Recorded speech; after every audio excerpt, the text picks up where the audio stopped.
बलगल उला बिकमालिही कशफत तुजा बिजमालिही हसनत जमीओ खिसालिही सल्लु अलैहि व आलिही। जिसने हुस्न की नैरंगियाँ अक़साए आलम में फैली हैं, जिसके नूर की करनों से इश्क का आफ़ताब माहिताब ताहीन हयात जगमगाता रहेगा, जिसकी बुए मोहब्बत आज भी दिलों में बसी हुई है, जिसके ताल्लुक से एक आशिक ने कहा है कि दीवानगी ये इश्क बड़ी चीज़ है सीमाब, दीवानगी ये इश्क बड़ी चीज़ है सीमाब, ये उनका करम है जिसे दीवाना बना ले। वाह वाह वाह, बहुत बड़ा खूबसूरत हसीन व इम्तिजाज मजमे की शक्ल में अल्हम्दुलिल्लाह ऐसा महसूस हो रहा है कि 12वीं के साथ 10वीं भी मौजूद है। वाह वाह वाह। और अल्लाह करे जिस दिन 10वीं का ताल्लुक सही मानों में 12वीं से हो गया तो कोई इख्तिलाफ ही नहीं है। क्या कहना, सुभान अल्लाह। ज़रूरत है कि 10वीं मनाना उसी वक्त हासिल होगा जब हम सही मानों में 12वीं वाले के आने के मकसद को समझेंगे। क्योंकि पहले नाना है फिर नवासा है। बेशक, सुभान अल्लाह। अगर नवासा इतना हसीन है कि आप वज्द करने लगे, नवासा इतना हसीन है कि आप रक्स करने लगे, नवासा इतना हसीन है कि आप खुद पे काबू न कर सके, नवासा इतना हसीन है कि आप सरमस्ती इश्क में डूब जाएं, नवासा इतना हसीन है कि इश्क की वारफ्तगियाँ शैफ्तगियों में बदल जाए, नवासा इतना हसीन है कि आप अपने आप को रोक न सकें। तो मैंने कहा जब नूर की ये किरण का ये आलम है तो सरापा नूर का आलम क्या होगा। जब इमाम पाक का यह हाल है तो मुस्तफ़ा जाने रहमत का आलम क्या होगा। जब हुसैन पाक की अज़मतें इतनी बुलंद है तो मुस्तफ़ा जाने रहमत की रफ़ातों का आलम क्या होगा। इन्ना आतैना कल कौसर की अज़मतों का आलम क्या होगा। व रफ़ाना लका ज़िक्र के मर्तबे और मकाम का आलम क्या होगा। ज़रा गौर करिए, समझने की ज़रूरत है कि हम हकीकत में 10वीं मनाने वाले उसी वक्त होंगे कि जब हम सही मानों में 12वीं के जुलूस को निकालने की हिम्मत और ताकत दिखा सके। जो 12वीं में ना आ सका वो 10वीं का हो ही नहीं सका, क्योंकि मुस्तफ़ा जाने रहमत के शहजादे हुसैन ने सबसे पहले अपने आका की, अपने नबी की, अपने नाना की 12वीं मनाई है। तो आज हुसैन की 10वीं इसलिए मनाई जा रही है कि इमाम पाक ने अपने नाना की 12वीं मनाई है। तो सच्चा हुसैनी वही है और उसी को माना जाएगा जो हुसैन की 10वीं के साथ गौसे आजम की 11 भी मनाए और मुस्तफा की 12 भी मनाए। सुभान अल्लाह, सुभान अल्लाह। बहुत खूब भाई, बहुत खूब। ये बाबा नारे तकबीर, नारे रिसालत, फैज़ाने सरकार आलम पना जिंदाबाद, मसल के आला हजरत जिंदाबाद, फैज़ाने इमाम हुसैन जिंदाबाद, नारे तकबीर, नारे तो ये हकीकत है। इस वक्त नकीब आज़म हिंदुस्तान मौलाना अब्दुल कादिर साहब क़िबला बरकाती अवैसी तशरीफ़ फरमा है। बड़ी खूबसूरत नकाबत आपने उनसे समात की। मुझसे पेशतर कई खिताबात हुए, हाफिज़ इलियास साहब और हमारे शोरा हजरात ने भी बड़े खूबसूरत अंदाज में बेशक, सुभान अल्लाह, नाते मुक़द्दस के गुलहाए मोहब्बत पेश किए। मैं थोड़ी देर के लिए हाजिर हुआ हूँ, लेकिन कुछ तारीख़ी हक़ाइक़ आपके सामने रखने की कोशिश करूँगा। कुछ शेर नवाज दें, कुछ शेर आप भी नवाज दें बेदम शाह वारसी के। आइए हम और आप करम वाली ज़मीन पर चलें, रहम वाली ज़मीन पर चलें। अता वाली ज़मीन पर चले, जूदो सखा की ज़मीन पर चले, यानी मदीने की ज़मीन पर चले, इश्क के मेहराब को सामने रखें, मोहब्बतों के क़िबले के दुरुस्त करें और आका की मोहब्बत में कुछ इस अंदाज से नीम हो कि रुख दिन है या महरे समा, ये भी नहीं वो भी नहीं, शब रुख है या जुल्फ़े दुता, ये भी नहीं वो भी नहीं, बुलबुल ने गुल उनको कहा, उमरी ने सर्वे जां फज़ा, हैरत ने झुंझला कर कहा, ये भी नहीं वो भी नहीं। आइए आक़ाए करीम की बारगाह आला नवाज में हदिये दुरूद सलाम पेश कर लें। अल्लाहुम्मा सल्ली अला। नारे तकबीर, नारे तकबीर, नारे रिसालत, नारे रिसालत, पीरे तरीक़त, पीरे तरीक़त, उलमाए अहले सुन्नत, उलमाए अहले सुन्नत, नारे तकबीर, नारे रिसालत।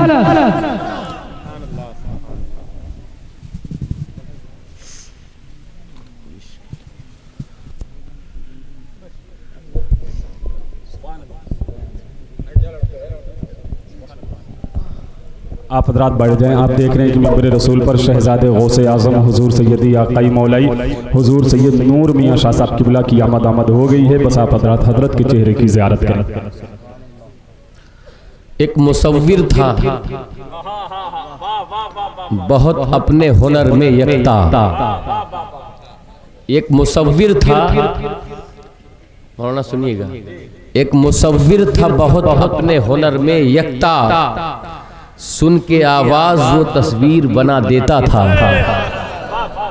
एक मुसव्विर था बहुत अपने हुनर में यकता, सुन के आवाज वो तस्वीर बना देता था। एक दिन मैंने बसदनाज ये चुपके से कहा, एक दिन बसदनाज, एक दिन मैंने बसदनाज ये चुपके से कहा, एक तस्वीर शहंशाह दो आलम की बना, एक तस्वीर शहंशाह दो आलम की बना, उनके किरदार के हर ज़ाहिर बातिन हालात जिनसे जाहिर हो शहंशाह दो आलम की सिफात, जिनसे जाहिर हो शहंशाह दो आलम की सिफात, उनके किरदार के हर ज़ाहिर बातिन हालात। क्या मुसव्विर था, अजब वाकिफ़े असरार था वो, क्या मुसव्विर था, अजब वाकिफ़े असरार था वो, यानी उम्मत का बड़ा मूनिसो गमखार था वो, यानी उम्मत का बड़ा मूनिसो गमखार था वो, यानी उम्मत का बड़ा मूनिसो गमखार था वो। साहिबे वस्फ था और साहिबे किरदार था वो, साहिबे वस्फ था और साहिबे किरदार था वो। अलगरज सोचता हूँ कितना समझदार था वो, अलगरज सोचता हूँ कितना समझदार था वो। एक दिन उसने दिखाई शहे लौलाक की शान, एक दिन उसने दिखाई शहे लौलाक की शान, मुझसे कहने लगा लो देख लो तस्वीर कुरान, मुझसे कहने लगा लो देख लो तस्वीर कुरान, जिसकी तफसीर में आका वही तहरीर है, जिसकी तफसीर है आका वही तहरीर है। इसमें यासीन है कहीं और कहीं ताहा है, इसमें यासीन है कहीं और कहीं ताहा है। वल्लैल है व शम्स है और दुहाहा है, वल्लैल है व शम्स है व दुहाहा है। पर्दाए आयात से जब मैंने नबी को देखा, पर्दाए आयात से जब मैंने नबी को देखा, मुंह से बेसाख्ता उस वक्त ये मेरे निकला, मरहबा सैयदे मक्की मदनीयुल अरबी, मरहबा सैयदे मक्कीयो मदनीयुल अरबी।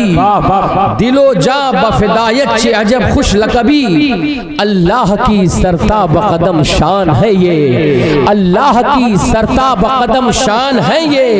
इंसान नहीं इंसान कुरान वो इंसान है ये, कुरान तो ईमान बताता है इन्हें, कुरान तो ईमान बताता है इन्हें। ईमान ये कहता है मेरी जान है ये, ईमान ये कहता है मेरी जान है ये। आ गए आज जमाने में, आ गए आज जमाने में ये रहमत बनकर, लाए तशरीफ एक जिंदा हकीकत बनकर, लाए तशरीफ एक जिंदा हकीकत बनकर। आज़म इस शान का महबूब न देखा न सुना, आज़म इस शान का महबूब न देखा न सुना। मरहबा सल्ले अला सल्ले अला सल्ले अला, मरहबा सल्ले अला सल्ले अला सल्ले अला। आइए आक़ाए करीम मुस्तफ़ा अलैहि तहियतो सलाम की शान आलम नवाज में हदिये दुरूद सलाम पेश करें, बावाज़ बुलंद पढ़ें। अल्लाहुम्मा सल्ली अला सय्यदना शफ़ीअना नबीना हबीबना व मुहम्मद मादिल जुदी वल करम मंबइल इल्म व हिल्म कम बारिक वसल्लम। सलातु व सलामुन अलैका या रसूलल्लाह सल्लल्लाहु तआला अलैहि वसल्लम। हज़रात गिरामी वक़ार, रबीउन नूर शरीफ का हसीन महीना, आका की आमद का महीना, मुस्तफ़ा की तशरीफ़ आवरी का महीना, ये फ़रहतो इम्बिसात और शादमानी का महीना है और इसकी कद्र सिर्फ आशिक़े रसूल ही कर सकता है। सुभान अल्लाह। हुजूर सैयद साहब क़िबला मौजूद हैं, मैं इनकी मौजूदगी में बड़े यकीन और तयक़ुन कामिल के साथ कहना चाहूँगा कि हुजूर की आमद का जलसा हर शख्स के लिए है ही नहीं। अगर कोई चाहे भी तब भी वो हुजूर की तशरीफ आवरी का जश्न मना ही नहीं सकता, जिनको खुद आका मुस्तफ़ा ने चुना। और आका मुस्तफ़ा उसी को चुनते हैं जिनको मौला अली ने चुना, सुभान अल्लाह। और मौला अली उसे ही चुनते हैं जिसको इमाम हसन मुज्तबा ने चुना, और इमाम हसन मुज्तबा उन्हीं को चुनते हैं जिसको शहीद करबला इमाम हुसैन ने चुना, और इमाम हुसैन उसी को चुनते हैं जिसको इमाम ज़ैनुल उबा ने चुना, इमाम ज़ैनुल उबा उसी को चुनते हैं जिसको इमाम बाकर ने चुना, और इमाम बाकर उसी को चुनते हैं जिसको इमाम जाफर सादिक ने चुना। इश्क यही कहता है कि मुस्तफ़ा की मीलाद मनाने का हक जिसका ताल्लुक 72 से है, जिसका ताल्लुक करबला से है, जिसका ताल्लुक मौलाए कायनात से है, जिसका ताल्लुक मुस्तफ़ा के 4 यार से है, वही मुस्तफ़ा की मीलाद मना सकता है। जो मुस्तफ़ा के अहले बैत से कट गया और जो मुस्तफ़ा के यारे ग़ार सिद्दीक़ अकबर, फारूक़ आज़म, उस्मान ज़ुन्नूरैन, मौलाए कायनात से कट गया, वो मुस्तफ़ा की मीलाद से भी कट गया। मीलाद वही मना सकता है जिसके दिल में हुब्बे अहले बैत और इश्क़े सहाबा का चेहरा रोशन। तो लाख कोशिश कर ले कोई, लाख ताकत इस्तेमाल कर ले, हुजूर की मीलाद नहीं मना सकता। हर शख्स के नसीब में ये चीज है ही नहीं, हुजूर की मीलाद का हक। अच्छा, लोग ये कहते हैं, बड़े एतराज़ात होते हैं हुजूर की मीलाद के ताल्लुक से, आका की मीलाद के ताल्लुक से, कि साहब हुजूर की विलादत मनाते हैं, इसी दिन हुजूर की वफात भी हुई थी माज़अल्लाह, लिहाजा ये मनाना चाहिए। इन नादानों से ये क्यों नहीं कह देते हो कि वफात मनाई नहीं जाती, वफात मानी जाती है। वफात मनाई नहीं जाती है, वफात मानी जाती है, और मीलाद मानी भी जाती है और मीलाद मनाई भी जाती है। तो पता ये चला कि मुस्तफ़ा जाने रहमत सल्लल्लाहु ताला अलैहि वसल्लम की मीलाद वही मना सकता है जिसको अल्लाह उसका रसूल चाहे, वरना लाख कोशिशें कर ले, लाख ताकत लगा ले, कोशिशों से कुछ नहीं होने वाला। हुजूर की आमद और हुजूर की मीलाद हर आशिक़े रसूल के हिस्से में, जिसके दिल में इश्क़ नबवी का चिराग रोशन, जिसके दिल में मोहब्बत इलाही का चिराग रोशन, जिसके दिल में मोहब्बत रसूल का चिराग रोशन हो, वही हुजूर आकाए करीम सल्लल्लाहु अलैहि वसल्लम की मीलाद मनाएगा और इंशाअल्लाह क़यामत तक मनाता रहेगा। आकाए करीम सल्लल्लाहु ताला अलैहि वसल्लम ने इरशाद फरमाया, हयाती खैरुल व ममाती खैरुल, मेरी जिंदगी भी तुम्हारे लिए बेहतर है और मेरी मौत भी तुम्हारे लिए बेहतर है। सुभान अल्लाह। तो खैर हुजूर की हयात में भी और खैर हुजूर की ममात में भी। तो जब तक हुजूर जमीन पर रहे तब तक फैजाने मुस्तफवी बढ़ता रहा। अब फर्क यह है कि जमीन पर रहे तो लेने वाले अबू बकर रहे, जमीन पर रहे तो लेने वाले फारूक आजम रहे, जमीन पर रहे तो लेने वाले उस्मान गनी रहे, जमीन पर रहे तो लेने वाले अब्दुल्ला इब्ने रवाहा रहे, जमीन पर रहे तो लेने वाले हजरत ज़ैद इब्ने साबित रहे, जमीन पर रहे तो लेने वाले अम्र इब्ने लास रहे, जमीन पर रहे तो लेने वाले हजरत सईद खुदरी रहे, जमीन पर रहे तो ज़ैद इब्ने साबित रहे, जमीन पर रहे तो हजरत बिलाल हबशी रहे, जमीन पर रहे तो हजरत खुबैब रहे, जमीन पर रहे तो हजरत ज़ैदुद दसना रहे। और अल्हम्दुलिल्लाह जब तक मुस्तफ़ा जमीन पर रहे फैज़ बांटते रहे, और जब तक मुस्तफ़ा जमीन पर रहे करम बांटते रहे, अता बांटते रहे, जूदो सखा बांटते रहे, रहमत की बारिश फरमाते रहे। लेकिन जब मुस्तफ़ा जमीन में गए, जमीन के अंदर गए, तो जिस तरह जमीन के ऊपर मुस्तफा बांट रहे हैं उसी तरह जमीन के अंदर भी मुस्तफा बांट रहे हैं। फर्क यह है कि जमीन पर लेने वाले का नाम अबू बकर सिद्दीक हो गया और जमीन के अंदर लेने वाले का नाम गौसे आजम अब्दुल कादिर जीलानी हो गया, मखदूम सिमना हो गया, वारिसे पाक हो गया, पाक पटन वाले बाबा फरीद हो गया, हजरत बाबा कुतुबुद्दीन हो गया, हजरत शाह नसीरुद्दीन हो गया, हजरत शाह नसीरुद्दीन हो गया, हजरत शेख सिराजुद्दीन सोख्ता हो गया। कह लेने दिया जाए मेरे मुस्तफा का फैज जब तक मुस्तफा जमीन पर चल रहे हैं तब भी बढ़ता रहा, और मुस्तफा गुंबदे खजरा में है तब भी बढ़ता रहेगा। नारे तकबीर, नारे रिसालत, या रसूलुल्लाह, ईद मिलादुन नबी जिंदाबाद, नारे तकबीर, नारे रिसालत, या रसूलुल्लाह। तो पता ये चला कि आकाए करीम सल्लल्लाहु अलैहि वसल्लम का फैज है, और अगर हुजूर का फैज ना होता तो आज जो सूरज का फैज हासिल कर रहे हो कहां से होता, ये चांद का फैज कहां से होता, ये सितारों का फैज जो मिल रहा है कहां से होता। मैं तो कहता हूं इस लाइट में इतना दम नहीं ये खुद से जल सके, इस कुमकुमे में इतनी ताकत नहीं कि ये खुद से रोशनी दे सके। ये मुस्तफा की मीलाद का सदका है, मुशर्रफ की तशरीफ आवरी का सदका है कि आज जो चेहरों पे नूर बरस रहे हैं ये भी मुस्तफा की मीलाद का सदका। आज जो घरों में रोशनियां जल रही ये भी मुस्तफा की मीलाद का सदका। कसम खुदा की जब जब नूर को याद रखोगे तब तक मुस्तफा की मीलाद हमें याद आती रहेगी।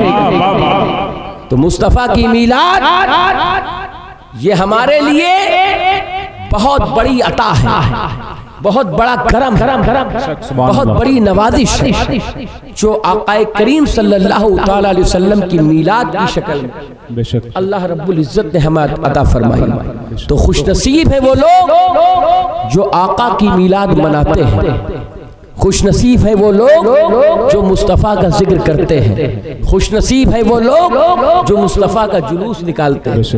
मैंने आयत करीमा पढ़ी है, थोड़ा सा उसके ताल्लुक से जो उन्वान मैंने मंतखब किया है मैं चाहता हूँ कि वो डिफरेंट उन्वान आपके सामने रखूँ। मैंने कुरान अजीम की आयत करीमा पढ़ी, बहुत मशहूर व मारूफ, वमा अरसलनाका इल्ला रहमतल लिल आलमीन। बेशक सुभान अल्लाह। ऐ महबूब हमने आपको सारी कायनात के लिए रहमत बनाकर सुभान अल्लाह, सारी कायनात के लिए क्या रहमत बनाकर। ये हुजूर की जात है, आका की जात है कि हुजूर सबके लिए रहमत है। बेशक कायनात में कोई शय ऐसी नहीं है जिसके लिए हुजूर रहमत बनकर ना आए। अब हुजूर हमारे लिए रहमत बनकर आए तो हमारा फर्ज क्या होना चाहिए? हम भी तो आपस में एक दूसरे के लिए रहमत बने, हम भी तो एक दूसरे के लिए करम के बादल बरसाएं, बेशक हम भी तो एक दूसरे के लिए मुरव्वत रखें। और आज हो क्या रहा है? आज हमारे मुआशरे के हालात का जायजा ले लें आप, तो आपको पता चल जाएगा कि सबसे बदतर हालत इस वक्त मुसलमानों की। आज बहुत संजीदा गुफ्तगू करने के मूड में हूं, लिहाजा बहुत रफ्तार वाली तकरीर नहीं मिली। सबसे बदतर हालत मुसलमानों की। आजादी के बाद खास तौर से बरेलवी मकतबे फिक्र के जो हजरात, एजुकेशन का मामला हो, तालीम का मामला हो, मईशत का मामला हो, इक्तिसादियात का मामला हो, सारे मैदान में सुन्नी मुसलमानों की हालत बहुत पतली है। आज देखिए कि हमारी कोई भी आवाज नहीं सुनी जाती, किसी भी मैदान में चले जाए, क्यों नहीं सुनी जाती? कभी गौर किया आप? इसलिए नहीं सुनी जाती कि हम कहीं है ही नहीं, हमने अपने वजूद का कभी एहसास ही नहीं कराया, हम सिर्फ आपस में एक दूसरे की टांग खींचने में रह गए। अभी देखिए माशरे में कोई एक शख्स तरक्की करता है, कोई एक शख्स तरक्की कर रहा है तो दूसरा शख्स फौरन उसके रास्ते की दीवार बनकर खड़ा हो जाएगा और उसकी कोशिश ये होगी कि किस तरीके से इसकी तरक्की का रास्ता मसदूद हो। पूरी कोशिश करेगा, वो सुबह शाम मंसूबे बनाएगा, कोशिश करेगा, काविश करेगा कि किसी तरीके से इसकी तरक्की का रास्ता रुक जाए। हसद माशरे में इतना आम हो चुका, इतना आम हो चुका कि कोई किसी की तरक्की देख ही नहीं सकता। न इल्मी तरक्की देख सकता है, न अमली तरक्की देख सकता है, न माली तरक्की देख सकता है। आप बताइए, हुजूर सारी कायनात के लिए रहमत बनकर आए और सबसे बड़ी बीमारी जो है वो हसद है, जलन है। हसद का मामला यह है कि हसद नेकियों को इस तरह खा जाता है जैसे आग लकड़ी को खा जाती है। यह हसद का हाल है। मगर मुसलमानों के अंदर गौर करें आप कि ये बीमारी इतनी आम हो चुकी है, इतनी आम हो चुकी है कि कोई शख्स ऐसा नहीं है जो इस बीमारी में मुब्तला ना हो। और फिर वो कहता है कि हमें तरक्की नहीं होती साहब, हम कामयाबी के रास्ते तय नहीं करते, कामयाबी हमारे कदम नहीं चूमती। क्या वजह है? दूसरी वजह पे गौर करें आप। एक है एहसासे कमतरी। एहसासे कमतरी इतनी आ गई है हमारे बीच में कि हम हर वक्त दिल छोटा किए हुए हैं। हमारे साथ न जाने क्या होगा, हमारे साथ न जाने क्या होगा, हमारे साथ न जाने क्या होगा। कभी आपने गौर किया कि कभी मौलाए कायनात ने कभी सोचा कि हमारे साथ क्या होगा? सहाबाए किराम ने सोचा कभी हमारे साथ क्या होगा? उनका यकीन अल्लाह उसके रसूल की जात पर था। वो आइनुल यकीन और हक़ुल यकीन के दर्जे पर फाइज थे। वो अपनी जान की, अपने माल की कोई फिक्र नहीं करते थे, बल्कि सब कुछ अल्लाह उसके रसूल के हवाले कर दिया। एहसासे कमतरी जब तक अपने सीनों से नहीं निकालोगे, कामयाबी की मंजिलें तुम्हारे कदम नहीं चूम सकती। आपस में एक दूसरे के लिए जब तक रहम का दर्जा नहीं रखोगे, रहम की गुंजाइश नहीं रखोगे, कामयाबी आपके कदम नहीं चूमेगी। अब मुआशरे में सुधार कैसे हो? आज मुसलमानों के हालात कितने बदतर हैं। एजुकेशन का मामला, उसमें भी मुसलमान बहुत पीछे। माली एतबार से देखो, उसमें भी मुसलमान औरों से बहुत पीछे। क्यों पीछे? इसलिए हम पीछे हैं कि हमने हुजूर आकाए करीम सल्लल्लाहु अलैहि वसल्लम के रहमत भरे उसवा को छोड़ दिया, आकाए करीम सल्लल्लाहु अलैहि वसल्लम के अखलाक को छोड़ दिया, मुस्तफ़ा के किरदार को छोड़ दिया है, हुजूर की सीरत को छोड़ दिया है। आकाए करीम सल्लल्लाहु अलैहि वसल्लम का अखलाक क्या था, मुस्तफ़ा का अखलाक क्या था, कभी गौर किया आप? आक़ा करीम सल्लल्लाहु अलैहि वसल्लम का इखलाक ये था। छोटी सी बात बता दूं, वाक़या बताऊं आपको कि आक़ा करीम सल्लल्लाहु अलैहि वसल्लम मस्जिद नबवी शरीफ के बाहर तशरीफ फरमा, अगर हमसे कोई काम कहता है आदमी, अगर एक बार दो बार कहता है तो हम गुस्सा हो जाते हैं, हमारे चेहरे पर गुस्से की लकीरें नमूदार हो जाती हैं। मगर आक़ा करीम सल्लल्लाहु अलैहि वसल्लम को एक पागल बुढ़िया जिसका दिमागी तवाज़ुन खराब था, उसने हुजूर को बुलाया और धूप में तकरीबन 1.5 घंटे हुजूर से बात। आका जानते हैं कि ये पागल है, हुजूर जानते हैं कि दीवानी है, आका जानते हैं कि इसकी ज़हनी हालत खराब है, मगर हुजूर आकाए करीम सल्लल्लाहु अलैहि वसल्लम मुसलसल उस बूढ़ी औरत से बात करते रहे।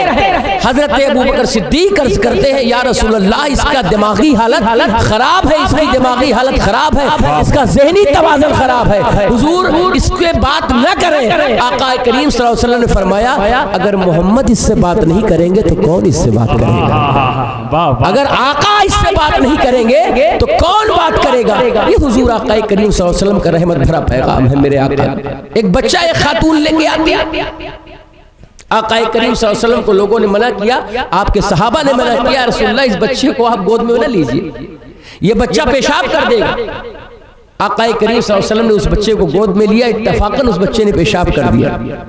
अब वहां जो लोग मौजूद थे उन्हें बड़ा गुस्सा आया कि उस औरत ने उस बच्चे को क्यों दिया, हुजूर के बारगाह में पेश किया कि जिससे हुजूर आका करीम सल्लल्लाहु अलैहि वसल्लम के कपड़े मुबारक पर उसने पेशाब कर दिया, जिससे नापाकी हो गई।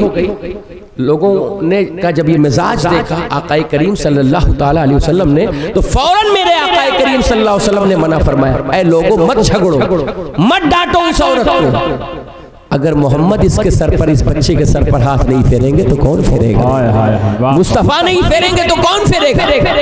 आप जरा गौर फरमाइए, हुजूर आका करीम सल्लल्लाहु अलैहि वसल्लम का किरदार हमें किस बात की तालीम दे रहा है, किस तरह रहम करम कर रहे हैं आका करीम सल्लल्लाहु ताला अलैहि वसल्लम, किस तरह रहमत के दरिया बहा रहे हैं आका करीम सल्लल्लाहु अलैहि वसल्लम।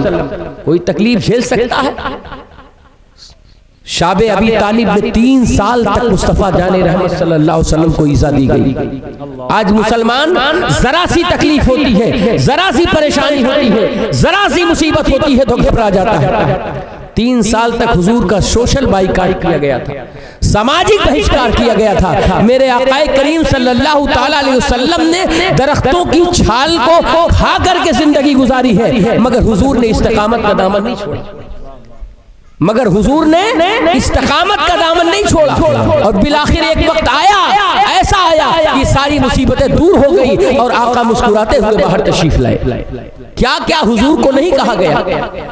अक़बा इब्न अबिल मुईद आका करीम सल्लल्लाहु ताला अलैहि वसल्लम हरम मुक़द्दस में अचानक वो आया, उसने ऊंट की ओझड़ी उठाई और आका करीम सल्लल्लाहु अलैहि वसल्लम की गर्दन पर रख दिया।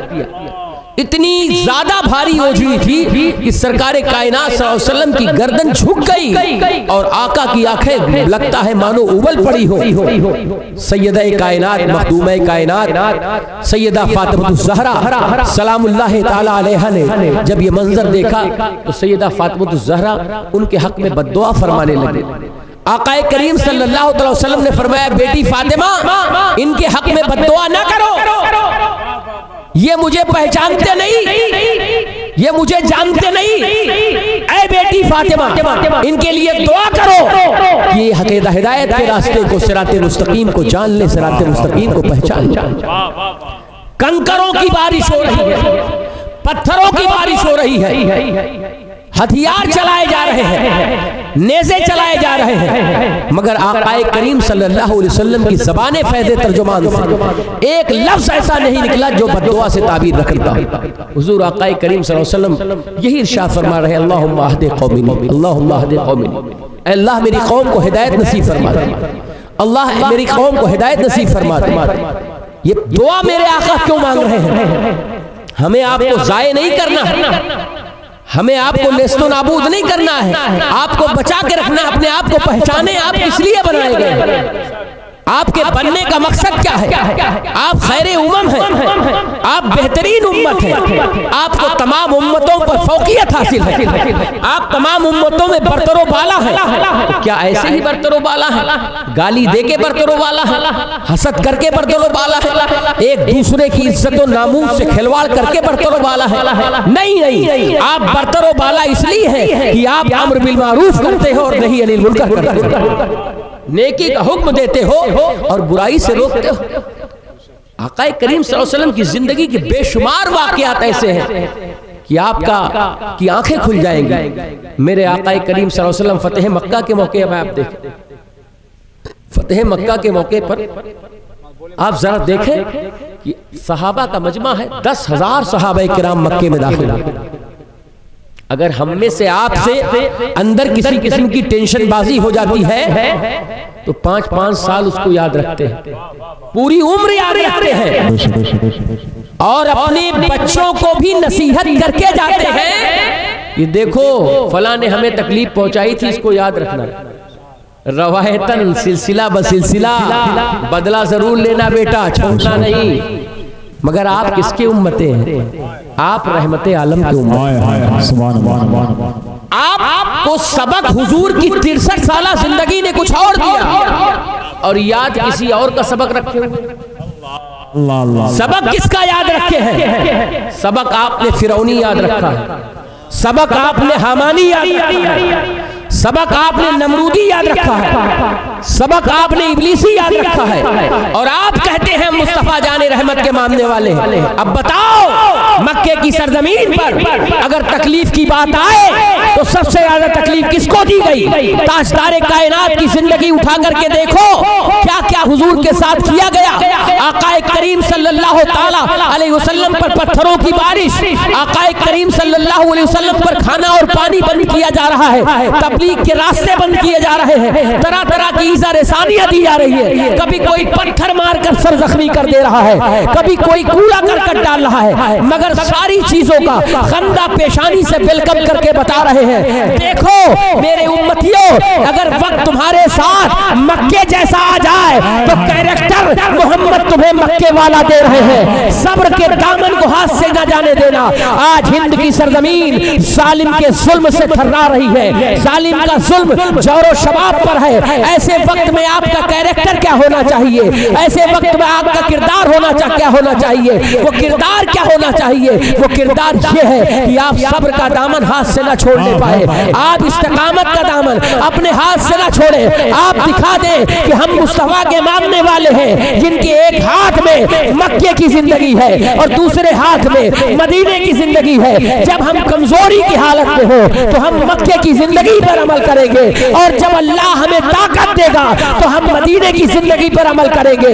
जब हम कमजोरी की हालत में होंगे तो काबतुल्लाह में जो हमने किया है वो हम करेंगे, दारे अरकम में जो हमने किया है वो हम करेंगे, अकबा की घाटी में जो हमने किया है वो हम करेंगे। लेकिन जब अल्लाह हमें ताकत देगा, कुव्वत देगा, तो बद्र में जो हमने किया है वो हम करेंगे, हुनैन में जो किया है वो हम करेंगे, मौता में जो हमने किया है वो हम करेंगे, उहद में जो हमने किया है वो हम करेंगे। हज़रात मोहतरम, ये बताना मकसद ये है कि सरकार की जो 53 साला जिंदगी है उसको पढ़ने की जरूरत है। जब तक आप अपने नबी की जिंदगी को नहीं पढ़ेंगे तब तक आप कामयाबी की मंजिल पर नहीं पहुंच सके। अभी मैंने बयान किया था थोड़ी देर पहले एक वाकया कि एक शख्स है माइकल हार्ट है और उसने एक किताब लिखी थी द 100 किताब लिखी। उसमें 100 जीनियस लोगों का, 100 महत्वाकांक्षी लोगों का और 100 ब्रिलियंट लोगों का उसने तारुफ कराया था। और उस तारुफ में जानते हैं क्या है? उस तारुफ में सबसे पहली पोजीशन हमारे आका जनाबे मोहम्मद रसूलुल्लाह सल्लल्लाहु अलैहि वसल्लम को दी थी और दूसरे नंबर पर या रसूलुल्लाह, या रसूलुल्लाह, या अली, दूसरे नंबर पर न्यूटन को दिया था और तीसरे नंबर पर हजरत ईसा अलैहिस्सलाम को उसने रखा है।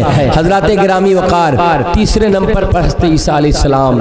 तो लोगों ने पूछा एक बात बताओ, तुम तो ईसाई हो ना, ईसाई हो करके तुमने अपने नबी को पहली पोजीशन पर नहीं रखा, मुसलमानों के नबी को पहली पोजीशन पर रखा, मुस्तफ़ा जाने रहमत को पहली पोजीशन पर रखा और हजरत ईसा को तीसरी पोजीशन पर रखा।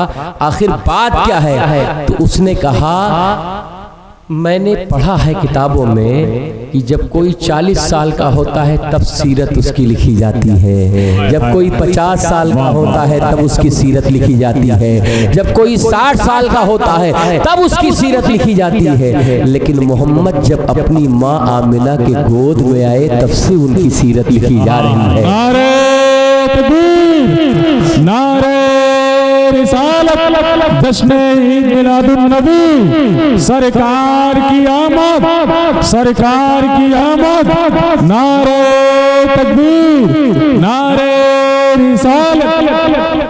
अब आप गौर फरमाइए, हुजूर बचपन माँ की गोद में आ रहे हैं तो हुजूर की सीरत। आप अभी अल्लामा फतेह मोहम्मद साहब बैठे हुए हैं, हमारे शागिर्द भी हैं।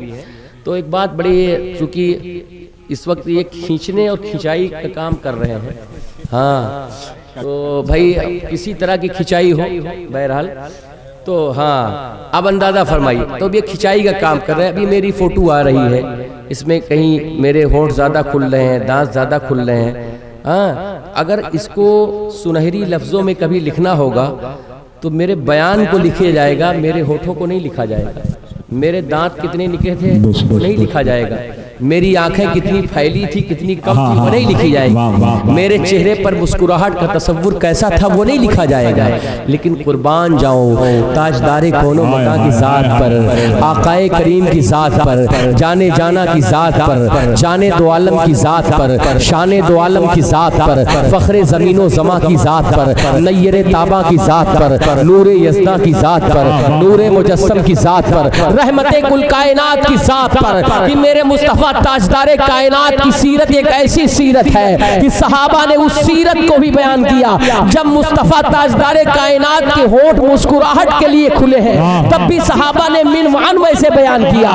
जब मुस्तफ़ा ताजदारे कायनात के लम्हाए मुबारक खुले हैं तो सहाबा ने उसको भी बयान किया। मुस्तफ़ा किस नाजो अंदाज से चले हैं सहाबा ने उसको भी बयान किया है। मुस्तफ़ा किस अंदाज से बैठे हैं सहाबा ने उसको भी बयान किया है। मुस्तफ़ा ने किस अंदाज से खाया है सहाबा ने उसको भी बयान किया है। मुस्तफ़ा ने किस अंदाज से किससे गुफ्तगू की है सहाबा ने उसको भी लिखा है। पता चला ये मोहम्मद मरबी सल्लल्लाहु अलैहि वसल्लम को हमने पहली पोजीशन इसलिए दी है कि माँ की गोद से लेकर कब्र तक मुस्तफ़ा की सीरत ही सीरत नजर आती है।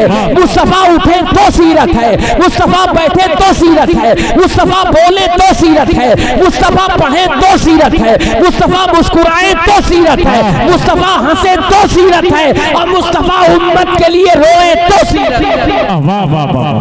ऐसी सीरत तो माइकल हार्ट ने कहा था। और एक चीज उसने और भी कहा कि अगर किसी का बाप मर जाता है, दुनिया से चला जाता है, तो उस औलाद के बिगड़ने के चांसेस रहते हैं। जिनकी कोई सरपरस्ती नहीं करता ना उसके बिगड़ने के चांसेस रहते हैं। जिसकी माँ इंतकाल कर जाती है वो बच्चा भटकने के कगार पर होता है, वो बच्चा भटक जाता है। जिसके बाप ना हो वो बच्चा भटकने का अंदेशा रहता है। सरपरस्त जिसका ना हो वो बच्चा भटक जाता है, वो बच्चा कामयाबी की मंजिल पर नहीं पहुंचता है। आज कोई डॉक्टर बन रहा है तो माँ या बाप के सपोर्ट से बन रहा है, रिश्तेदारों के सपोर्ट से बन रहा है, ऐसा और अकारिब की उसमें काविशें सरगर्दा है। पता चला कोई भी कामयाबी की दहलीज को अगर चूम रहा है तो उसके पीछे दुनिया में किसी न किसी का हाथ है। लेकिन जब मैंने मोहम्मद अरबी की जिंदगी को देखा है, ताजदारे कौनो मका की अजमत भरी जिंदगी को देखा है, तो अभी खाकदाने गीती पर तशरीफ नहीं लाए, अभी नूर बशर का लिबास पहनकर इस दुनिया में नहीं आया कि बाप अब्दुल्लाह का साया उठ गया है और थोड़े ही वक्त गुजरी है कि माँ आमिना का साया उठ गया है। कुछ दिनों में शफीक दादा का साया उठ गया, शफीक चचा का साया उठ गया। एक मुस्तफ़ा ताजदारे कौनो मका की साथ ऐसी है जिन्होंने किसी के वसीले के बगैर तरक्की नहीं की, बल्कि मुस्तफ़ा ताजदारे कायनात अपने करम और रहमत की बुनियाद पर तरक्की करते हैं। ऐसा बचपना कि मुस्तफ़ा जैसा किसी का बचपना नहीं है। मैं तो कहता हूँ कि मुस्तफ़ा की जिंदगी के दो पहलू है। एक पहलू वो है जो ऐलान नबूवत के बाद शुरू होता है और एक पहलू वो है जो पैदा होने के 40 साल तक रहता है। 40 साल तक वो रहता है, वो मुस्तफ़ा के अखलाकियात का की जिंदगी है। 40 साल तक वो है, वो मुस्तफ़ा ताजदारे कायनात सल्लल्लाहु अलैहि वसल्लम के मामलात की जिंदगी है। यानी यानी दो हिस्सा मुस्तफ़ा ने अपना इखलाक पेश करके दिखाया, मामलात में पेश करके दिखाया। अब बताओ, मक्के के वो काफिर जो किसी को सेठते नहीं थे, लेकिन जब मुस्तफ़ा की बात आई तो कहा आप अमीन भी हैं, आप सादिक भी हैं। आक़ाए करीम का ये फरमाना कि अगर मैं कह दूं पहाड़ के पीछे एक लश्कर है तो तुम अहले मक्का मान लोगे, तो अहले मक्का ने उस वक्त यही कहा था, हाँ हाँ क्यों नहीं मानेंगे, इसलिए कि हमने आपको अमीन पाया है, हमने आपको सादिक पाया है, हमने आपको कभी झूठ बोलते हुए नहीं पाया।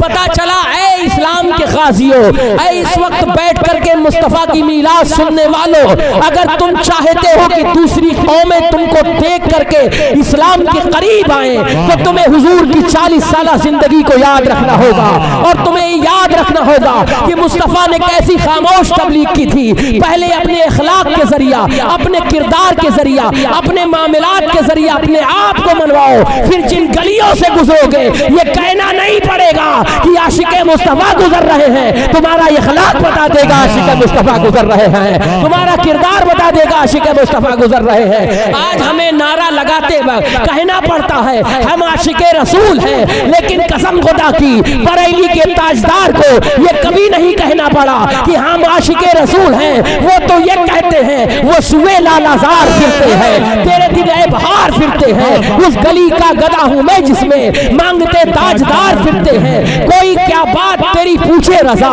तुझसे कितने हजार फिरते हैं। बरेली के तकबीर, नारे रिसालत, जश्न ईद मिलादुन नबी, मसलके आला हजरत। अब अंदाजा फरमाइए, जो आशिक होता है उसको बताने की जरूरत नहीं है कि मैं आशिक हूँ, उसको कहने की जरूरत नहीं है कि मैं आशिक हूँ। आशिक का इश्क खुद ही गवाही देता है कि वह आशिक है। आज बड़े अफसोस के साथ कहना पड़ रहा है कि हम हुजूर के रहमत भरे पैगाम से आरी हो गए हैं, खाली हो गए हैं। जरूरत है कि हम रहमत आलम के मिशन को याद रखें। आज शौहर बीबी के हक में रहमत नहीं है, आज बेटा बेटी माँ बाप के हक में रहमत नहीं है। आज की बेटियां जरा गौर फरमाए, जरा गौर फरमाए। बेटियों सुनो, तुम जो आई हो, तुम्हें जो मकाम मिला है, तुम्हें जो मर्तबा मिला है, तुम्हें जो इज्जत मिली है, तुम्हें जो शानो शौकत मिली है, किस बुनियाद पर? अगर मेरे आका 12 रबीउल नूर शरीफ को ना तशरीफ लाए होते तो माँ की ममता को करार न आता, एक माँ को उसका मकाम न मिलता, एक बेटी को उसका मकाम न मिलता, एक बहन को उसका मकाम न मिलता, एक बीवी को उसका मकाम न मिलता। मुस्तफ़ा तशरीफ लाए, सबको इज्जत दे गए, सबको सरबुलंदी दे गए, सब पर करम की बारिशें फरमा गए। लेकिन आज की बेटी मैं पूछना चाहता हूँ कि तुमने किनको अपना आइडियल बना लिया है, तुमने किनको अपना रहबर बना लिया है, तुमने दुनिया में फहश मॉडल चीजों को अपना मॉडल बनाया है जिनसे तुम्हारी दुनिया भी बर्बाद हो जाएगी, तुम्हारी आखिरत भी बर्बाद हो जाएगी। काश तुमने उसको अपना रोल मॉडल बनाया होता जो करबला से चली है और दमिश्क के ऐवानों तक पहुंची है, और दमिश्क के ऐवानों में पहुंचकर यजीद के दरबार में जो उसने खुतबा दिया है, आज भी खुतबा ज़ैनब दरे शाम, मुल्क शाम का दरो दीवार, मुल्क शाम की दरो दीवार गवाह है। मैं कहता हूं आज बेटी ज़ैनब पैदा क्यों नहीं हो रही है, बेटी सकीना क्यों नहीं पैदा हो रही है? इसलिए बेटियों, तुमने सबके एहसान को तो याद रखा है मगर रहमत आलम के एहसान को याद नहीं रखा है, मुस्तफ़ा के एहसान को याद नहीं रखा है। जब तक मुस्तफ़ा के मिशन पर अमल पैरा नहीं होगी तब तक तुम नहीं चाहोगी, लाख कोशिश कर लोगी तो आने वाली नस्लों को हुसैन नहीं दे पाओगी, आने वाली नस्लों को अब्बास नहीं दे पाओगी, आने वाली नस्लों को ओनो मोहम्मद नहीं दे पाओगी, आने वाले नस्लों को कासिम नहीं दे पाओगी, आने वाली नस्लों को अली अकबर नहीं दे पाओगी। अगर वक्त का अली अकबर देना है, वक्त का कासिम देना है तो इस्लाम की बेटियों तुम्हें ज़ैनब कुबरा के कदमों की खाक बनना होगा। तुम्हें सैयदा तैयबा ताहिरा आबिदा साजिदा राकिया खालिसा मुखलिसा सैयदा फातिमातुज़ ज़हरा सलामुल्लाह अलैहा के नक्शे कदम को अपनाना होगा, तभी तुम्हारी जिंदगी में बंदगी का शऊर पैदा होगा। आज बड़े अफसोसनाक हालात हैं कि हमारा मुआशरा किस तेजी से बर्बादी की तरफ जा रहा है। आज एक बेटी माँ के सामने जसारत कर रही है। कभी आपने सोचा आज मुस्लिम बच्चियों का जो हाल है, आज हालात पर आप गौर करें तो न जाने कितनी बच्ची ऐसी है जो इस्लाम को छोड़ करके गैरों के दामन में पनाह ले रही है। आखिर ये बच्चियां क्यों इस्लाम के दामन को छोड़ रही है, आज कुरान के दामन को क्यों छोड़ रही है? इसलिए कि आपको जो उन्हें देना चाहिए, दुनिया की दौलत तो आपने दे दी, अच्छा लिबास तो आपने दे दिया, अच्छा पहनावा तो आपने दे दिया, अच्छा जेवर तो आपने नहीं दे दिया, मगर वो सीरत आप नहीं दे पड़े जो मुस्तफा जाने रहमत ने अपनी बेटी फातिमा ज़हरा को दिया था। वो जहेज नहीं दिया जो हजरत इमाम हुसैन अलैहिस्सलाम ने हजरत शहरबानो को अता किया था। वो जहेज आप नहीं दे पाए जो हजरत मौलाए कायनात ने सैयदा फातिमातुज़ ज़हरा को अता फरमाया था। हजरत गिरामी वक़ार आज अपनी बेटियों को आप फुल के जहेज दे रहे हैं, मगर वो बेटी आपकी वफादार नहीं है, वो औरत अपने शौहर की वफादार नहीं है। कसम खुदा की ये वफादार हो भी नहीं सकती जब तक उस बेटी को तुम मोहम्मद अरबी और अहले बैत के वफादार नहीं बनाओगी। जिस दिन से ये बेटी मोहब्बत रसूल की वफादार बन गई, अहले बैत अतहार की वफादार बन गई, तो कहना चाहूंगा कि यही बेटी आगे चल करके जब बीवी बनेगी तो शौहर की वफादार बनेगी, जब माँ बनेगी तो बेटे की वफादार बनेगी, जब माँ बनेगी तो बेटे की वफादार बनेगी, जब बहन बनेगी तो भाई की वफादार बनेगी, जब बीवी बनेगी शौहर की वफादार होगी। कब बनेगी? जब आप इसको मुस्तफा जाने रहमत का तरीका दोगे, आका का तरीका दोगे, मुस्तफा ताजदार कायनात सल्लल्लाहु अलैहि वसल्लम के उसवा के मुताबिक जिंदगी गुजारने की तरगीब दोगे। आज घरों के हालात बड़े खराब हैं। बस मैं अपनी तकरीर को समझने की कोशिश करता हूँ और आपको जो पैगाम मुझे देना है वो दे करके मैं रुखसती की जानिब जाना चाहता हूँ कि आप रहमत आलम के मानने वाले हैं। हुजूर के रहमत भरे पैगाम को आप फॉलो करें, आप अमल पैरा हो, किसी के बहकाने में ना आए। कोई आपको गलत राह देता है, गलत मशवरा देता है, तो आप उस गलत रवि की तरफ न जाएं। आप पहचाने अपने कौन है, आप पहचाने बेगाने कौन है। यहूदी चाहता यही है कि मुसलमान बर्बाद हो जाए, ईसाई चाहता ही यही है कि मुसलमान बर्बाद हो जाए, बुत परस्त चाहता ही यही है कि इस्लाम के मानने वाले तबाह बर्बाद हो जाएं। तो आप क्यों खुद अपनी बर्बादी का सामान मुहैया कर रहे हैं? अपने अखलाक को अच्छा करें, अपने किरदार को अच्छा करें, और ये अंदर की जो भावना है इसको खत्म करें, बदले की जो भावना है खत्म करें। 10,000 फौज लेकर के वो वाकया मैं पूरा कर लूं। मेरे आका जब मक्के में दाखिल हुए, मेरे मुस्तफा जब मक्के में दाखिल हुए तो हजरत खालिद इब्ने वलीद रज़ी अल्लाह ताला ने फरमाया था, क्योंकि मुसलमानों पे बड़ा जुल्म हुआ था, मुसलमानों पे बड़ा सितम हुआ था, हालात मुसलमानों के खिलाफ थे। हजरत खालिद इब्ने वलीद ने उस वक्त इरशाद फरमाया, अल यौमा यौमुल मलहमा, आज बदले का दिन है, आज इंतकाम का दिन है। हजरत खालिद इब्ने वलीद की जबान से ये लफ्ज सुनना ही था कि मेरे मुस्तफा की रगे रहमत भड़क उठी, मेरे मुस्तफा ताजदार कायनात का रहमत भरी जबान खुल गई। मेरे आका करीम ने इरशाद फरमाया, खालिद को बुलाओ और रोको। उन्होंने ये क्या कह दिया, आज बदले का दिन नहीं, आपने इरशाद फरमाया, कितनी खूबसूरत बात कही, लाम को रे से बदल दिया, इतना खूबसूरत माना हो गया। आपने फरमाया अल यौमा यौमुल मलहमा नहीं खालिद, अल यौमा यौमुल मलहमा, आज तो रहमत का दिन है, आज तो करम का दिन है, आज तो माफ करने का दिन है, आज तो बख्श देने का दिन है। तारीख बताती है कि बड़े से बड़े जालिम आए, बड़े से बड़े सरकश आए, लेकिन मोहम्मद अरबी सबको परवाना अमन देते नजर आ रहे हैं, सबको अफो करम और बख्शिश और माफी का परवाना देते नजर आ रहे हैं। यहाँ तक कि वहशी जैसा शख्स भी जब दरबारे रसालत में हाजिर हुआ, आका ने निगाह झुका ली, मगर वहशी को माफ कर दिया। इतना कहा कि वहशी मेरे सामने ना आया करो, तुम्हें देखकर मुझे मेरे चचा की याद आती है। हजरात मोहतरम, मोहतरम हजरत हिंदा को माफ कर दिया, अबू सुफियान को माफ कर दिया, इकरमा इब्ने अबू जहल को माफ कर दिया, मक्के के बड़े बड़े जगलरों को माफ कर दिया। आका ने यह पैगाम दे दिया, दुनिया वालों मोहम्मद सहमत बांटने नहीं आया है, मोहम्मद सारी दुनिया को रहमत बांटने के लिए आया है, सारी दुनिया पर करम की बारिश करने के लिए आया है। अब कोई अपने आप को हुजूर का उम्मती बनता है, बहादुरपुर के जिंदा मुसलमानों, अगर अपने आप को हुजूर का उम्मती बताते हो तो अगर तुम नफरत बांटते हो, अदावत बांटते हो, दुश्मनी बांटते हो, लोगों को लड़ाते हो, लोगों को टुकड़े कराते हो, लोगों के अंदर गलत फहमियां पैदा करते हो, तो तुम सबके उम्मती हो सकते हो मगर ताजदारे कायनात के उम्मती नहीं हो सकते हो, मुस्तफा के उम्मती नहीं हो सकते हो। इसलिए कि मुस्तफा का उम्मती जब चलता है तो इत्तेहाद लेके चलता है, मोहब्बत लेके चलता है, उल्फत लेके चलता है, लगाव लेके चलता है। और हज़रात गिरामी वक़ार ऐसा लगाव, ऐसी उल्फत जो दिलों को छोड़ दे, दिलों को तोड़े नहीं।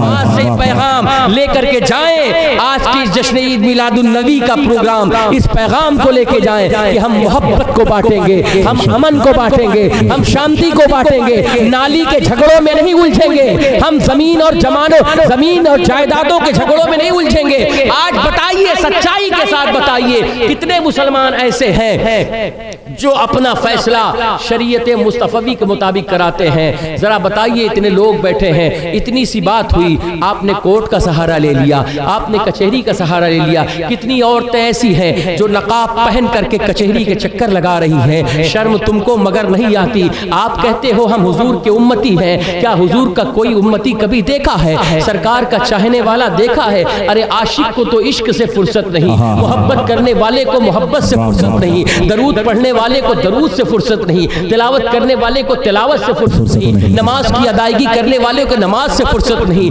जरा सी बात हुई और अपने मसले को कोर्ट तक पहुंचा दिया। मैं इस्लाम की बेटियों से बताना चाहता हूं कि तुम सीरियल देख देख कर तुमने अपने घरों का माहौल बिगाड़ लिया है, तुमने मोबाइल देख देख करके अपने घरों का सिस्टम खराब कर लिया है। जरा सी बात पर तुम अपने शौहर से तलाक लेने का मुतालबा करती हो, उलझ जाती हो, जरा सी बात पर नाशुक्री के कलमात कहने लगती हो।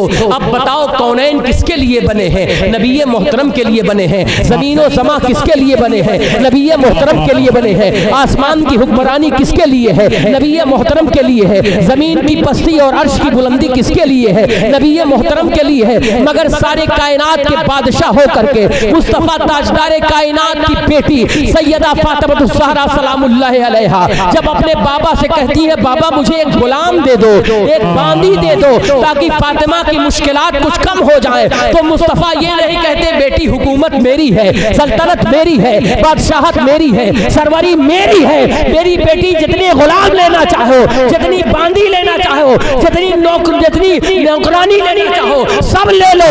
ये नहीं कहते मेरे आका, बल्कि कहते हैं बेटा फातिमा, मैं तुझे वो नुस्खा ना बता दूं जिसकी बुनियाद पर ये नौकरानी कुछ नहीं, ये बांदी कुछ नहीं, ये खादिम कुछ नहीं, दुनिया में भी तेरा नाम हो, आखिरत में भी तेरा नाम हो।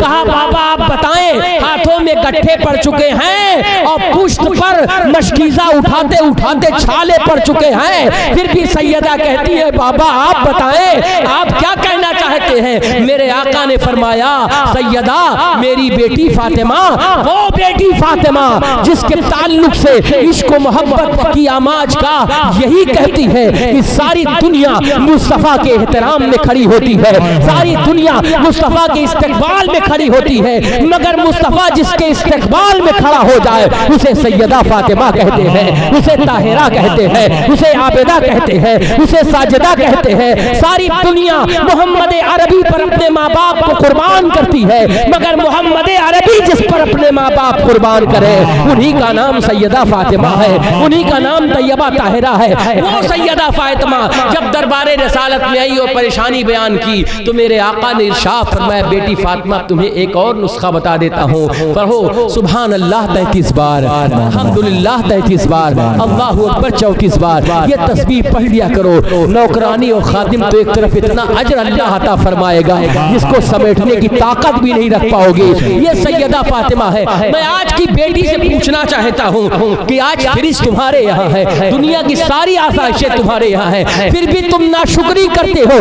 कई कई दिन सैयदा के घर चूल्हा नहीं जलता था, तब भी अपने बाप मुस्तफा ताजदारे कायनात की बारगाह में कभी जाकर के ये नहीं कहा बाबा अली मुझको तकलीफ देते हैं, बाबा अली के घर में खाने को कुछ नहीं है। तभी तो कोई और नहीं पैदा हुआ। इसी सब्र और इस्तिकामत का नतीजा है कि करबला की जमीन में ऐसे को अपने पनाह दिया जिसे इस्तिकामत का बादशाह कहते हैं, जिसे सब्र का ताजदार कहते हैं, जिसे यकीन और तवक्कुल और अजीमत का बादशाह कहते हैं। शाह हस्त हुसैन, बादशाह हस्त हुसैन, दीन हस्त हुसैन, दीपना हस्त हुसैन। ये शाह बने कैसे? ये फातिमा के दूध ने बनाया है। ये बादशाह बने कैसे? ये फातिमा के खून ने बनाया है। ये दीन बने कैसे? ये फातिमा की इस्तिकामत ने बनाया है। ये दीन की पनाह बने कैसे? ये फातिमा की गोद ने सिखाया है। बाबा नारे तकबीर, नारे रिसालत, फैज़ान इमाम हुसैन, नारे तकबीर, नारे रिसालत। मैं पूछना चाहता हूँ आज की बेटी से, जरा सी तकलीफ हुई, अपने बाप को बताया, बाप ने भी ये ना सोचा, फौरन उसके शौहर के खिलाफ मुकदमा दायर कर दिया, फौरन उसके घर वालों को फंसा दिया। और आज तो ये हाल है कि जुर्म कोई एक करता है, अगर सताता शौहर है तो बेगुनाह कम से कम घर के 10 लोग हजरत फंसा दिए जाते हैं और कहते हैं इसी बहाने हमारा बदला पूरा होगा। वो बहन, शौहर की वो बहन जो शादी करके चली गई है, बेचारी उसका कोई कसूर नहीं है, उसको भी आपने फंसा दिया और कहते हैं हम हुजूर के उम्मती हैं, हम 12 वाले हैं, हम 11 वाले हैं और हम 10 मुहर्रम को सबसे ज्यादा चीखते हैं, सबसे ज्यादा चिल्लाते हैं, सबसे ज्यादा शोर करते हैं, लेकिन जितना चिल्लाने वाले हैं इनके सबके मुकदमे कचहरी में है। आप कैसे हुसैनी हैं? हुसैन ने अपना मुकदमा कभी यजीद के पास किया? जरा बताओ, हुसैन अपना मुकदमा किसी यजीदी के पास ले गए? नहीं ले गए। तो तुम यजीदियों के पास अपना मुकदमा क्यों लेके जा रहे हो?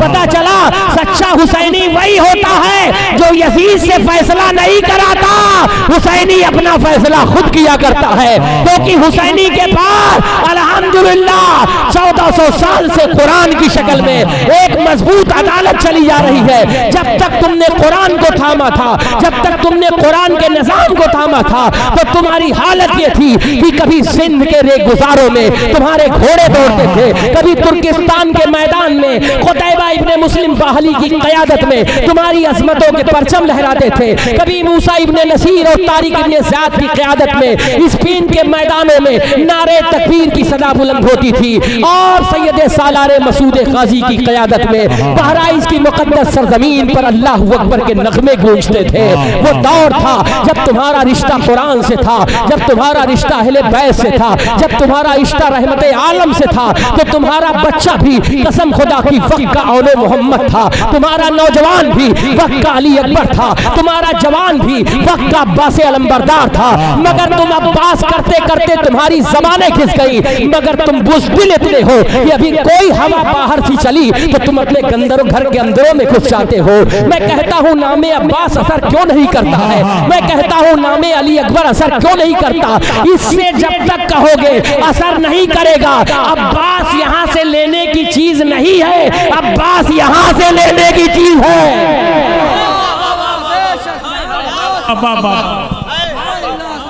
जालिमों, तुमने मौला अब्बास को इमाम बारगाह तक महदूद कर दिया, तुमने इमाम अब्बास को, मौला अब्बास को सिर्फ नौहा खानों तक महदूद कर दिया।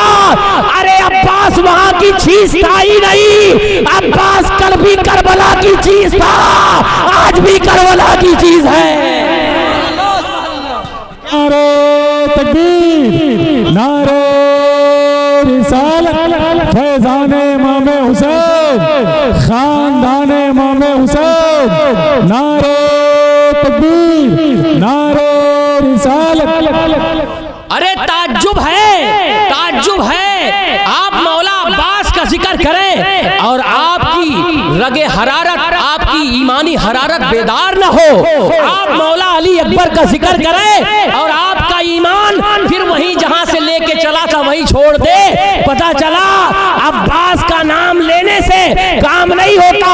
अब्बास भी जानते हैं कौन सा दिल आने के लायक है और कौन सा दिल निकल जाने के लायक है।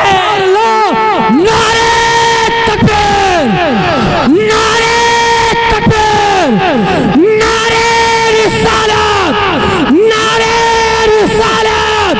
या हुसैन, या हुसैन, या हुसैन। मैं 4 में से पढ़ना चाहूंगा कि जंजीर, जंजीर, जंजीर हिलती रही, दर पहुंचता रहा। जंजीर हिलती रही, दर पहुंचता रहा। लौटे तो उम्मे हानी का घर बोलता रहा, लौटे तो उम्मे हानी का घर बोलता रहा। और आए गए हुजूर, आए गए हुजूर सरे अर्श बार बार, आए गए हुजूर सरे अर्श बार बार। अरे सिदरा पे जिब्राइल का पर बोलता रहा, सिदरा पे जिब्राइल का पर बोलता रहा। और एक शेर करबला शरीफ के हवाले से बतौर खास बात है कि तर्रा गए यजीद के, तर्रा गए यजीद के सब लश्करे जर्रा, तर्रा गए यजीद के सब लश्करे जर्रा। अरे नेज़े पे जब हुसैन का सर बोलता रहा, नेज़े पे जब हुसैन का सर बोलता रहा। मरहबा या अली, या अली। तो कहने की बात यह है, पैगाम देने की आपको बात है कि आप करें, जिक्र करें मौला अब्बास का। ये रूह का सामान है, इश्क का दरमान है। मोहब्बतें जिनके इर्द गिर्द तवाफ करती हैं उसी को जिक्र अब्बास कहते हैं। मगर मौला अब्बास का जिक्र करने से पहले थर्मामीटर से नाप भी लिया करो। और थर्मामीटर यह अहले बैत के इश्क को नापने के लिए जो थर्मामीटर है, मशीन जाने वाली है क्या लग रहा है?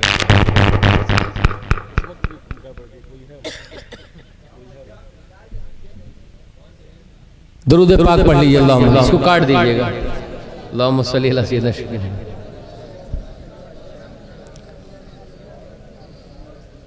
तो एक बात ज़हन नशी कर लें कि जिक्र करें, मोहब्बत करें, मगर थर्मामीटर भी रखें, उससे नापें कि हमारा इश्क किस दर्जे का है, हमारी मोहब्बत किस दर्जे की है। अगर हमारा इश्क और हमारी मोहब्बत, हमारी उल्फत मौलाए कायनात से है, तो हम मौलाए कायनात से मोहब्बत करने के साथ साथ मौलाए कायनात की सीरत पर चल रहे हैं कि नहीं? मौला अली का इखलाक हमारे अंदर है कि नहीं? अगर मौला अली का इखलाक हमारे अंदर नहीं है तो ये समझ ले कि अली हमारे घर आना ही नहीं चाहते। और अली हमारे घर आना नहीं चाहते तो पहले अपने घर को साफ करो, अपने दिल की बगिया को सजाओ, अपने दिल की बगिया को साफ और दुरुस्त रखो। इंशाअल्लाह जिस दिन ये दिल की बगिया साफ हो जाएगी, तुम्हारे इस घर में अली भी आएंगे और नबी भी आएंगे। तो जरूरत इस चीज की है कि असली और नकली की पहचान रखो, बुजुर्गों से मोहब्बत करो, अहले बैत से मोहब्बत करो, और अहले बैत से मोहब्बत करने के साथ साथ सहाबा के वफादार रहो।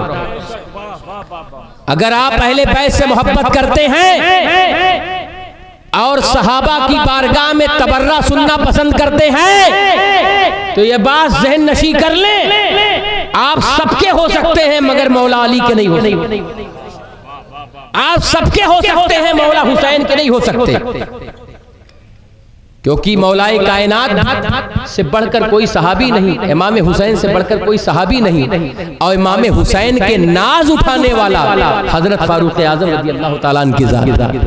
बहुत सारे वाक़यात इसके पेश नज़र है। बस मुझे जो आज पैगाम देना था वो पैगाम दे दिया कि हुजूर की रहमत सारी कायनात के लिए रहमत बनकर आए। अगर आप आपस में रहम और करम नहीं करते हैं, आपस में एक दूसरे को नहीं समझते हैं, तो फिर आपकी मिलाद मनाने का मकसद, जुलूस निकालने का मकसद, खर्च करने का मकसद कोई फायदा नहीं देगा। सही मानों में हुजूर की मिलाद उसी वक्त फायदा देगी जब हुजूर की मिलाद के साथ साथ हुजूर की सीरत को भी आप अपनाएं। इस जश्न को मनाने का मकसद है कि बाहमी अहले सुन्नत वल जमात शीरो शकर बन के रहे। औरतें घरों में सैयदा ज़ैनब, सैयदा फातिमा, सैयदा सकीना, सैयदा शहरबानो के किरदार पर अमल करें, उनकी सीरत को अपनाएं, तलावत कलाम रब्बानी करें, अपना आइडियल किसी और को ना बनाएं, सैयदा फातिमा ज़हरा सलामुल्लाह अलैहा को बनाएं। इंशाअल्लाह फिर एक वक्त ऐसा आएगा कि इंतजार की घड़ियां खत्म होंगी और फिर हर घर में अगर नहीं पैदा होगा तो जरूर किसी न किसी घर में कोई सलाहुद्दीन पैदा होगा, कोई महमूद गजनवी पैदा होगा, कोई कुतैबा इब्न मुस्लिम बाहली पैदा होगा, कोई गुलाम अब्बास पैदा होगा। जब बच्चियां हजरत फातिमा के साचे में ढल जाएंगी, सैयदा ज़ैनब के साचे में ढल जाएंगी, तो यकीन से मैं कहता हूँ औनो मोहम्मद उस घर में जरूर जन्म लेंगे। फिर इंशाअल्लाह यजीद कितनी भी ताकत लेके आ जाए, कल भी यजीद बहुत बड़ी फौज लेके आया था और आज भी यजीद बहुत बड़ी फौज लेके आया है। कल को यजीद को मेरे इमाम ने इस तरह शिकस्त दी कि आज यजीद के मानने वाले भी उस शिकस्त को भुला नहीं पा रहे हैं। आज का यजीद भी हिंदुस्तान के अंदर कितनी भी ताकत लेके आए, कितनी भी फौज लेके आए, कितना भी मुसलमानों को हैरान और परेशान करे, घबराने की जरूरत नहीं। बस तुम सच्चे हुसैनी बनकर, सच्चे अब्बासी बनकर के, सच्चे मौलाई बनकर के खड़े हो जाना। वक्त का यजीद कल शाम में दफन हो गया था, आज हिंदुस्तान में दफन हो जाएगा। इस्लाम जिंदाबाद, पहले बैत अतहार पाइंदाबाद। रहमत आलम के इस पैगाम को याद रखें। वमा अरसलनाका इल्ला रहमतल लिल आलमीन। ऐ महबूब, हमने आपको सारी कायनात के लिए रहमत बनाकर भेजा। आप भी एक दूसरे के लिए रहमत बने, करम बने, मोहब्बत से पेश आए। यही आज के जश्न ईद मिलादुल नबी का पैगाम है। वस्सलामो अला मन इत्तबाल हुदा। नाकाम बगोला मुस्तर है, कुछ सही आवाज सही, एक बच तो है, एक रक्स तो है, बेचैन सही बर्बाद सही। चंद तिनके की सलीके से अगर हो तरतीब, बिजलियों को भी आतिशाए, बिजलियों को भी एतराफे आशिया करना पड़े। गिला वफाए जफानुमा जो हरम को अहले हरम से है, किसी बुत कदे में करूं बयां तो सनम कहे भी हरी हरी फकत।